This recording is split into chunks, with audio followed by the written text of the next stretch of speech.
So, hello mga mommy. So, i-share ko sa inyo yung currently using wipes namin, nila Bella and Lucas, na ginagamit for everyday use nila. Alam mga mommy, si Mousse Gear Sakura Baby Wipes. So, if mahilig kayo mga mima sa mga flowery scent, ito bagay na bagay sa inyo. Si Mousse Gear Sakura Baby Wipes is 100 sheets. Ayan siya mga mima. So, ganyan siya kalaki. Currently, favorite kong scent nila kasi ang isa sa favorite ko is itong baby scent naman ng Mousse Gear pa din. Gamit ko na guys kasi usually nasa bahay lang kami is itong 100 sheets. So, ito guys, si Sakura scent. Ayan.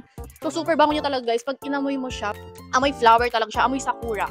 And if nag-ward din kayo, if mag-leak sa bag, kasi watery siya, hindi siya guys watery. Sa akin, usually, ito lang talaga guys ginagamit ko. Basa naman siya guys pag hinawakan. Ayun, basa siya. So, papakita ko sa inyo guys. So, tatanggalin ko yung lipstick ko. So, tandaan lang natin guys, alisin. Ayun guys, easy lang siya.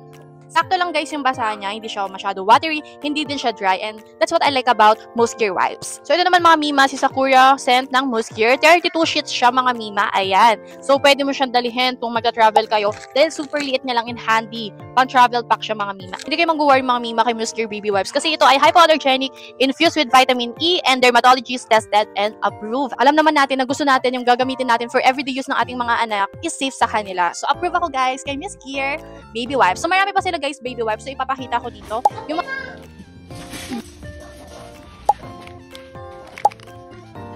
proven and tested ko na to mga mima, lalong-lalo na sa mga baby ko na mga masela ng balat. Ayan. So for the go na kayo dito guys, pwede nyo to ma-check out sa aking yellow basket. Thank you so much!